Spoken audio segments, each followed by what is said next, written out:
e o final é muito triste. Como uma pessoa pode viver a vida cristã assim? Não Eu estou é falando vida para cristãos, não o mundo. Muitas pessoas aqui têm essas prisões. Essas são algumas prisões que as pessoas têm. Por isso elas ficam tóxicas. Por isso elas ficam ácidas. Aí você e nós começamos a condenar essas pessoas. Nós não sabemos causa. Tudo tem uma causa. Quantas mulheres aqui, tiveram dificuldade no relacionamento com seus pais, perderam seus pais, ou seus pais as abandonaram.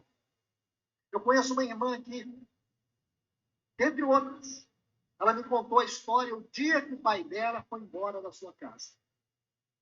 Aí ela me contava assim, naquele dia, eu estava calçada com chinelinha assim, aí eu estava com a roupinha assim, aí eu fiquei na porta e ele foi embora. E eu fiquei olhando para ele. A roupa dele era assim, ele estava assim, e ele foi embora. Eu tinha 7 anos. Aí eu perguntei para ela, qual a roupa que a sua mãe estava? Você não me lembra. Em 50 anos, ela nunca tinha falado isso para ninguém. Uma ferida. Quando você estuda a neurociência e fala do relacionamento fundamental entre o pai e uma filha, você começa a entender a dimensão de uma ferida como essa. Aí ela casa, aí o marido fica assim, sua fria, sua geladeira. Você não tem sentimento, você não me ama. Porque o amor do pai, na biologia, na psicologia de uma criança, tende a construir esse lugar da sexualidade na vida dela em relação ao outro. Porque o amor do pai é um amor transformador de caráter, formação de caráter. E Deus nos criou assim. Essa imagem do pai é construtiva na vida da filha. Eu tenho encorajado os pais nesse sentido. É muito importante. Irmãos, o lugar que o homem ocupa na sua casa é de extrema importância. Então nós ficamos olhando para as nossas esposas, fazendo tudo, porque esse coração de mãe, ele é impulsivo, ele é compulsivo. É um coração que se entrega, que dá tudo, que faz tudo. E aí os homens pensam, minha esposa não precisa de mim. Fica na sombra dela a vida toda, omisso a tudo. E não percebe o quanto isso é destruidor. Então aqui, eu estava fugindo do assunto, mas eu volto. Quantas irmãs aqui são assim? Têm feridas. E agora o esposo não compreende. E deveria ser no casamento, no esposo, que ela deveria encontrar a terapia e a cura. E muitos maridos, eles querem fazer da sua esposa uma máquina de emoções. E só o satisfaça. Mas sem tratar o problema. Quantas pessoas desenvolvem distimia? Falta de humor. Aí você olha para aquela pessoa, para aquela mulher, para aquele homem, que parece que não tem emoção nenhuma, nunca está feliz. Você acha que ele é assim, vai morrer assim. Ali tem uma ferida. Ali tem uma ferida, ali tem uma cicatriz profunda. Irmãos, eu digo para vocês, eu quero encorajá-los, não julgue ninguém. Tirem isso, porque também esse tipo de pessoa que gosta muito de julgar, são feridas lá. Fica se protegendo, se escondendo, atrás de julgamento, desenvolve esse hábito horrível de comportamento que fere, estraga relacionamentos. Por que eu estou trazendo esse estudo? Por que o Senhor tem trazido para nós esse estudo? Porque Ele quer nos libertar.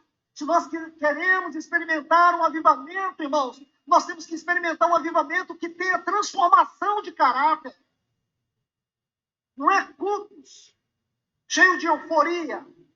Não, casamentos transformados. Lares transformados. Tá vendo?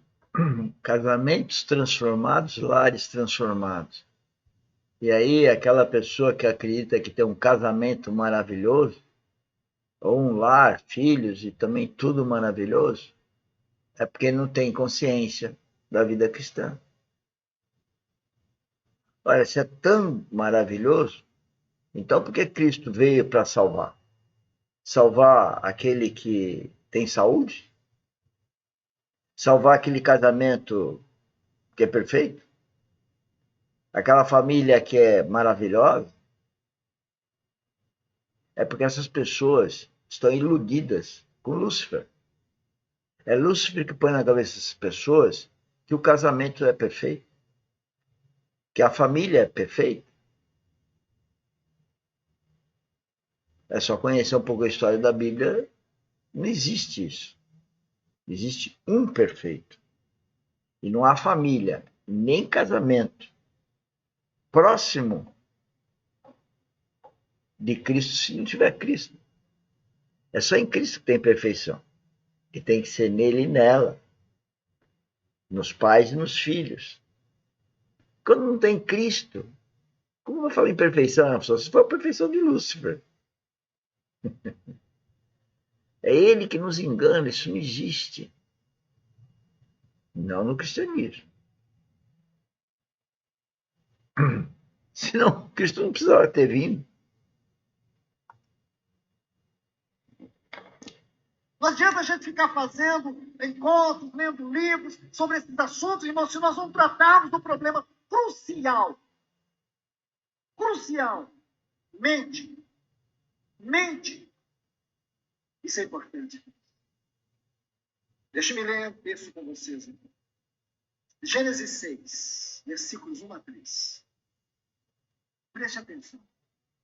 Como se foram multiplicando os homens na terra, e lhe nasceram filhas, vendo os filhos de Deus, que as filhas dos homens eram formosas, tomaram para si as que, entre todas, mais lhes agradaram. Agora, observe o versículo 3. Então disse o Senhor, meu espírito não agirá para sempre do homem, pois este é carnal. E os seus dias serão 120 anos. Meus irmãos, prestemos atenção nesse texto. Aqui é uma sentença de Deus. Quando Deus olhou aquela pecaminosidade, aquela consequência terrível da queda, o que ele disse? Meu espírito não agirá para sempre no homem, pois ele... Tá vendo? Deus falou isso e está na Bíblia. Que o espírito dele não agirá no homem, porque esse é carnal. Deixe-me construir um natural deste versículo para vocês. Eu vou citar texto, não tem necessidade de você abrir. Gênesis capítulo 1, versículo 26 e o versículo 27 diz assim: que Deus criou o homem, a sua imagem e semelhança. Está assim: façamos, pois, o homem a nossa imagem e a nossa semelhança. Só até aqui. O 27 diz assim: criou, pois, Deus o homem a sua imagem. A imagem de Deus o criou. Somente até aqui. Então você vai ver que Deus criou o homem a sua imagem e a sua semelhança. Quanto à imagem de Deus no homem, Deus criou para que nessa imagem o homem tivesse a expressão de Deus. Ele expressasse Deus. E quanto à semelhança, Deus criou o homem para que ele pudesse ter comunhão com Deus. Então nós vemos aqui que Deus criou o homem para a sua expressão e para a comunhão. Para que o homem pudesse expressar Deus por meio do governo de Deus. Então, senhores, se está claro isso na Bíblia, porque quando você fala para uma pessoa que um cristão tem que resplandecer Cristo, que ele tem que falar o que o Espírito Santo manda ele falar, que ele precisa agir, fazer, tomar atitudes de acordo com o Espírito Santo? Por que as pessoas negam tanto isso? Porque elas não conhecem o que ele acabou de dizer, não conhecem a Bíblia. Ou é porque não teve a revelação dessa verdade? Então, quando a gente sabe que o nosso coração está em Cristo, qual o valor das coisas do mundo? Morri para as coisas do mundo. E o que fazer? obedecer ao Espírito Santo.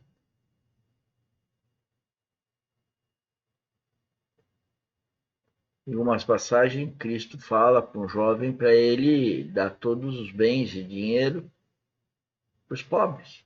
Não quer dizer que tenhamos que dar todo o dinheiro para os pobres. Não. Depende, se o Espírito Santo falar que é para fazer isso, tem que fazer isso.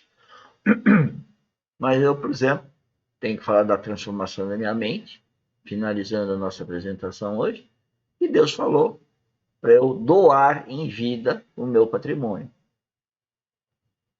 Eu tenho que obedecer. Tchau. Bom fim de semana. Hoje à noite eu vou fazer a live, que eu não consegui fazer a live de ontem, de sexta-feira. E vou fazer hoje, às 19 horas. E amanhã, às 10 horas, a live também sobre a vida, estudo da vida espiritual. Até lá, um bom almoço.